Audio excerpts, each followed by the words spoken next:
Hello everyone. For this tutorial, I'll be going over how to graph absolute value inequalities. And this is from the yellow worksheet, and I'll be doing number 14 and number 26. Okay, 14 and 26. So let's look at number 14 first. Number 14 says the absolute value of 6 plus 9x is less than or equal to 24. And our job is to graph this on this number line. Okay, graph the solution. So let's start on that. So number 14. Okay, and it says absolute value of 6 plus 9x is less than equal to 24. First things first, do you guys remember how to get rid of the absolute value? Well, to get rid of it, we have to split this equation up into two equations. So let's do that. And the first equation is 6 plus 9x less than or equal to 24. And the second equation, 6 plus 9x, remember what we do with the sign? We're going to make this negative, and when we make it a negative, the sign switches. So it's going to be greater than, equal to, negative 24. And now our job is to solve for x in both equations. So let's do that.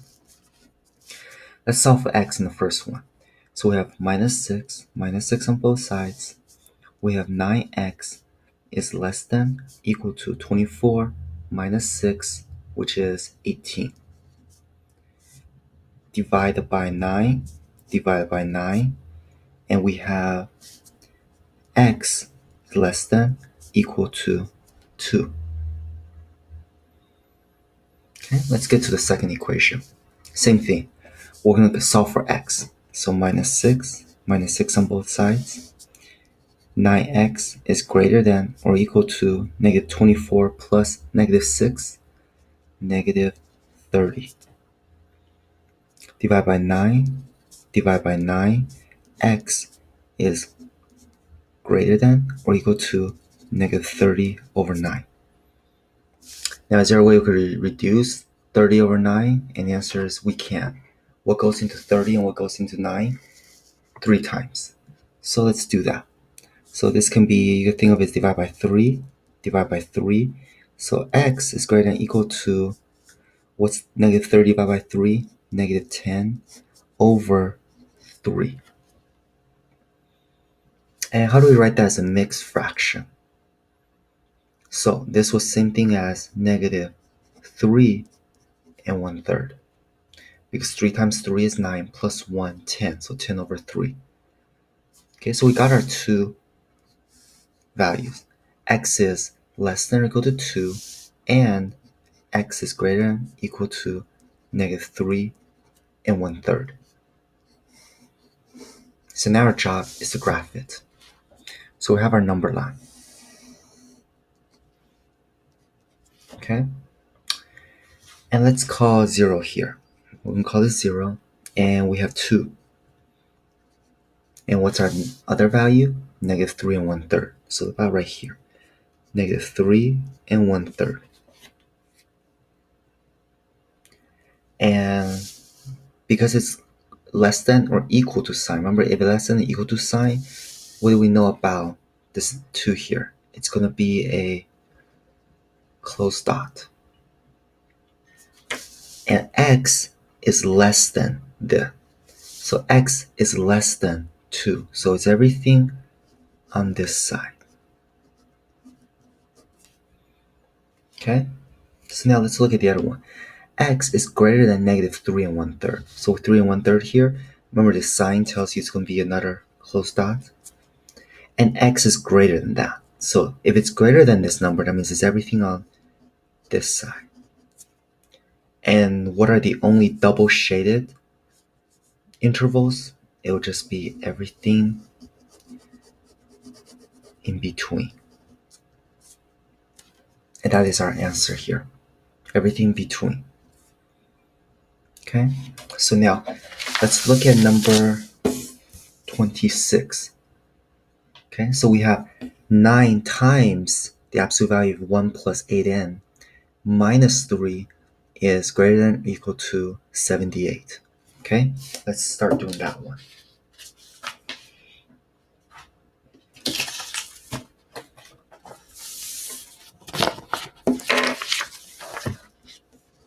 So number 26.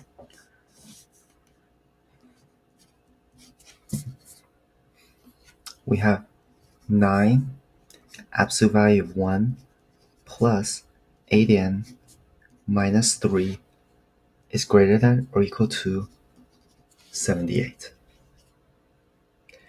First thing we want to do is we have to get the absolute value by itself.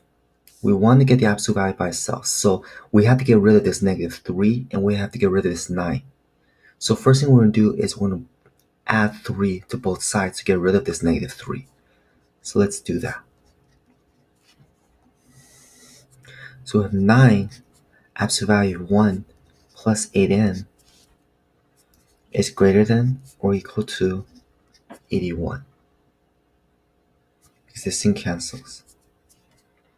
So now we have to get rid of this 9. Remember, this 9 is being multiplied to this absolute value.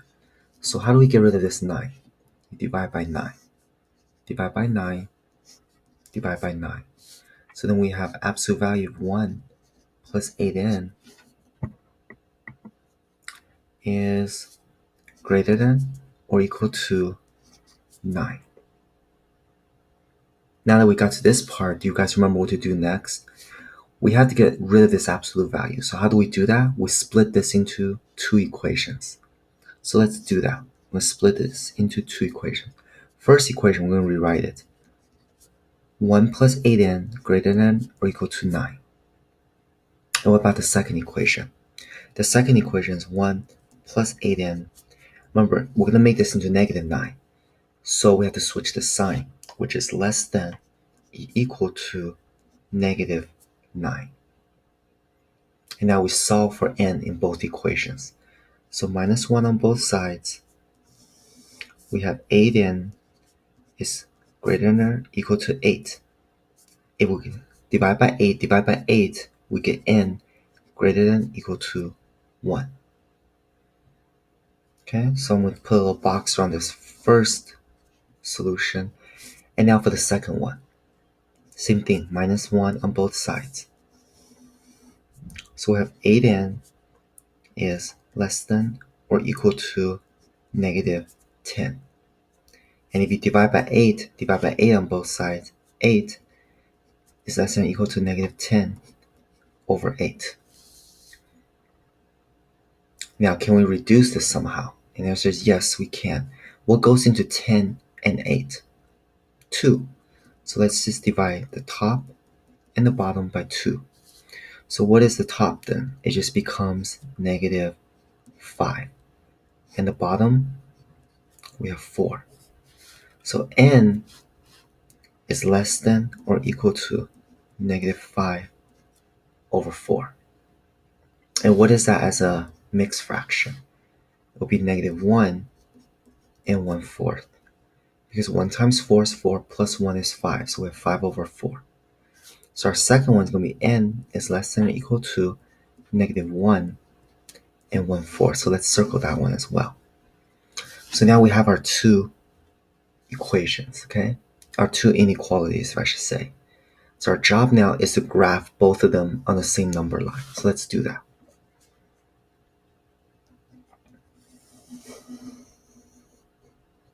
Okay? So let's find 0. Let's find 1.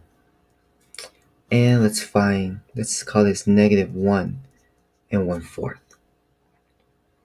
Once again, it's going to be greater than equal to sign. Whenever it's greater than and with an equal sign at the bottom, it's going to be a closed dot.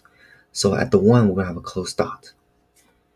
And n is greater than or equal to 1. So n is all values greater than or equal to 1. So it's everything on this side.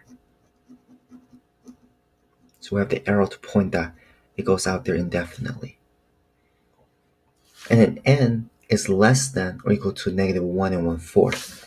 So once again, it's going to be a closed dot. And it's all values less than 1 and 1/4. So everything towards that side.